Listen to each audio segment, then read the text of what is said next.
Hello my dear friends, how are you? Welcome to learn English online with Krishna. अच्छा दोस्तों, आपको reflexive और एम्फैटिक pronounce को समझने में दिक्कत होती है क्या? देखिए, एक ही वर्ड रिफ्लेक्सिव भी बन जाता है और एम्फैटिक भी बन जाता है, डिपेंड करता है सेंटेंस में कैसे यूज़ कर रहे हैं। और जब ये सिंगुलर होता है तो सेल्फ से ख़त्म होता है, और जब ये प्लूरल होता है तो सेल्फ से ख़त्म होता है। बहुत कन्फ्यूजन हो जाती है कई बार हमको। आज इस कन्फ्यूजन को हमेशा के लिए ख़त्म करेंगे, कम से कम शब्दों में समझेंगे कि दोनों में क्या डिफरेंस है। आज का टॉपिक है हमारा रिफ्लेक्सिव एंड एम्फैटिक प्रोनाउंस। एक एक बात को समझ लेते हैं, पॉइंट्स को ठीक से समझ लिया तो कोई दिक्कत ही नहीं है। देखिए क्या लिखा है, व्हेन सेल्फ, ये जो वर्ड है self, is added to my your him her and it. My your him her and it में जब हम सेल्फ को जोड़ते हैं, जब ये सिंगुलर होता है, and selves to our your and them, our your and them में जब सेल्फ्स जोड़ते हैं, जब ये प्लूरल होते हैं तो we get compound personal pronouns. इनका जो असल में नाम है वो है कंपाउंड पर्सनल प्रोनाउंस। तो पर्सनल प्रोनाउंस है, उन्हीं की सब कैटेगरी है reflexive and emphatic pronouns. Compound क्यों कहा? क्योंकि एक से ज़्यादा वर्ड्स मिलके बनते हैं ना, माई एंड सेल्फ, माई सेल्फ, इस तरह, इसलिए कंपाउंड कहा गया। तो ये तो है। कैसे? देखिए यहाँ पर लिख भी दिया है, माई से बना माई सेल्फ, योर से बना योर सेल्फ। योर सेल्फ कब होगा? जब सिंगुलर होगा वर्ड, तब। उसके बाद हिम से बना हिम सेल्फ, हर से बना हर सेल्फ, इट से बना इट सेल्फ, एंड आवर से बनता है आवर सेल्फ्स। ये प्लूरल हो गए सारे, सेल्फ्स वाले सारे प्लूरल हैं। योर से योर सेल्फ्स जब प्लूरल होगा तब। देखिए जब ये सिंगुलर है, ये रहा, तो योर सेल्फ बना, और जब प्लूरल है तो योर सेल्फ्स बन गया, एंड देम से बनता है देम सेल्फ्स।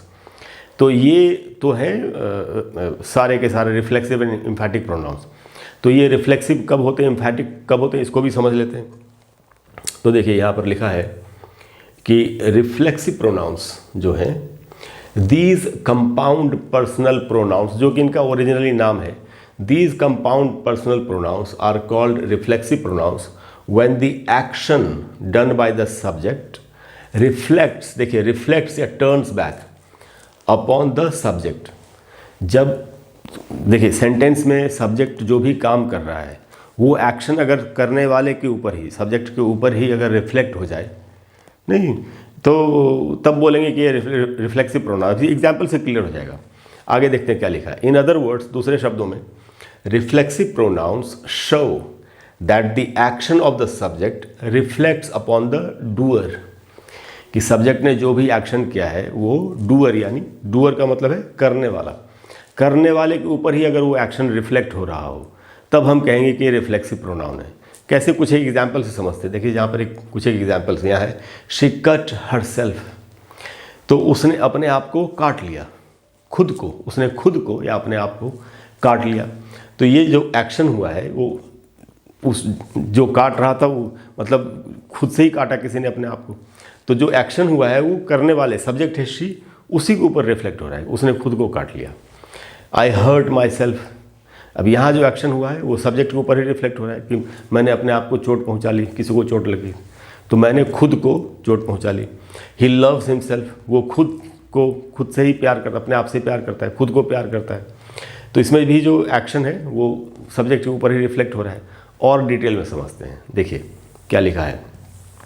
इन दीज सेंटेंसेस, इन सारे सेंटेंसेस में जो अभी हमने देखे, ये जो सेंटेंसेस हैं जहाँ हमने कहा she cut herself, I hurt myself, he loves himself, इन सारे सेंटेंसेस में, in these sentences, each of the reflexive pronouns जो भी यूज हुए थे is used as the object of a verb and refers to the same person और thing which is the subject. कि ये जो सारे सेंटेंसेस हैं, ये जो वर्ड्स हैं, herself, myself and himself, ये सब ऑब्जेक्ट की तरह यूज़ हुए हैं। Actually reflexive pronouns and emphatic pronouns जो है ये हमेशा ऑब्जेक्ट की तरह यूज़ होते हैं। ये भी हमको याद रखना चाहिए। इसीलिए एक अलग से एक बात बता रहा हूँ। हम लोग कई बार अपना इंट्रोडक्शन देते हैं ना, हाय माई सेल्फ राहुल, तो वो सेंटेंस गलत होता है, क्योंकि तब हम माई सेल्फ को सब्जेक्ट की तरह यूज़ करते हैं। ये कभी सब्जेक्ट हो ही नहीं सकते, ये हमेशा ऑब्जेक्ट होते हैं रिफ्लेक्सिव एंड एम्फैटिक प्रोनाउंस। तो वही बात कही जा रही है कि ये जो in these sentences each of the reflexive pronouns is used as the object of a verb, object है, and refers to the same person और थिंग, जो सब्जेक्ट है उसी के बारे में बताते हैं। आप समझ गए?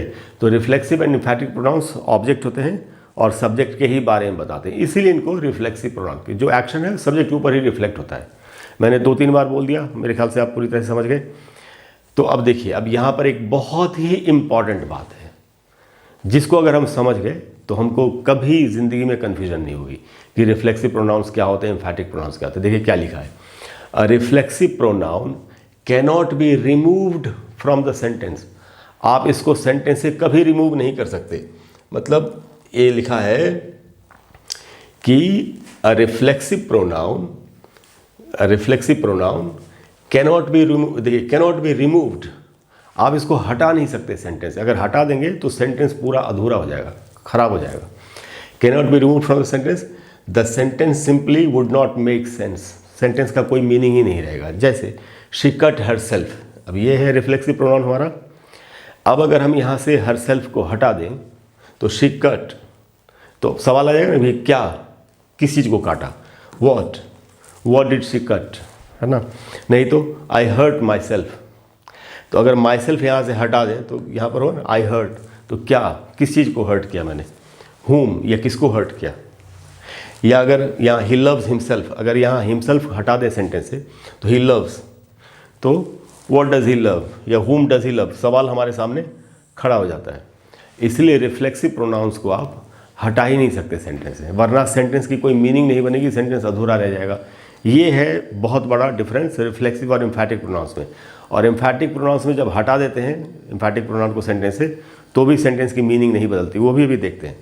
तो ये आप समझ गए। उसके बाद आगे बढ़ते हैं। देखिए अब एम्फैटिक प्रोनाउंस के बारे में देख लेते हैं कि इनके बारे में क्या लिखा हुआ है। तो यहाँ लिखा है एम्फैटिक प्रोनाउंस के बारे में कि दीज कंपाउंड पर्सनल प्रोनाउंस, जो कि इनका ओरिजिनल नाम है, जो कि हमने शुरू में ही देखा था, आर कॉल्ड एम्फैटिक प्रोनाउंस। इनको प्रोनाउंस एम्फैटिक प्रोनाउंस कहा जाता है कब, when they emphasize the action of the subject. Subject ने जो एक्शन किया है, जब उस एक्शन के ऊपर जोर दिया जा रहा हो, जोर दे के बोल रहे हो, मैं खुद ही करूँगा, इस तरीके से बोल रहे हो, तब वो एम्फैटिक प्रोनाउन उनको कहा जाएगा। They are use for the sake of emphasis. Emphasis का मतलब है जोर देना। जोर दे करके जब हम किसी बात को कहते हैं और उस प्रोनाउन को यूज़ करते हैं तब उसको एम्फैटिक कहा जाएगा। कैसे, एग्जाम्पल समझते हैं। जैसे she herself cut the cake, उसने खुद से ही केक को काटा। तो यहाँ पर जो एक्शन है वो सब्जेक्ट के ऊपर रिफ्लेक्ट नहीं हो रहा, एक्शन के ऊपर जोर दिया जा रहा है। ये डिफरेंस है।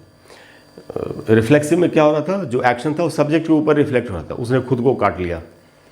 यहाँ पर क्या कहा जा रहा है, उसने खुद से, देखिए खुद को और खुद से, रिफ्लेक्सिव खुद को और एम्फैटिक खुद से, ऐसे भी करके समझ सकते हैं। बट असली बात जो टेक्निकल चीज़ है वही हमको समझना चाहिए।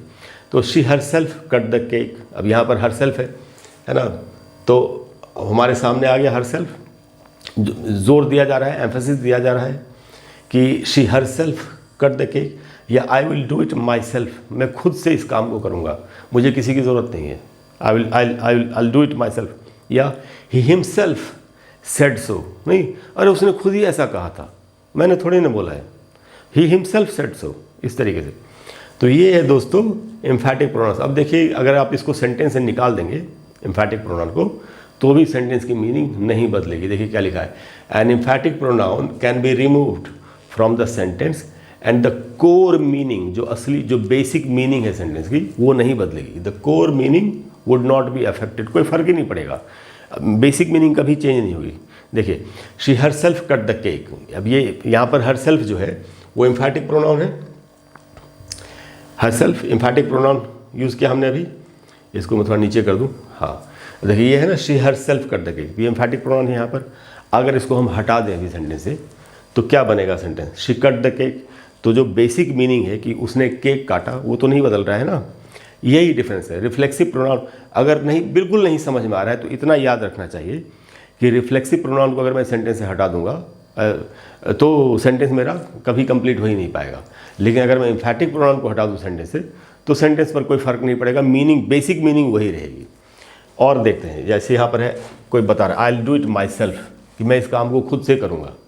अगर हम माई सेल्फ हटा दें तो भी क्या बचता है हमारे पास, आई विल डू इट, मैं इसको करूँगा। तो बेसिक मीनिंग तो वही, वो तो नहीं बदली।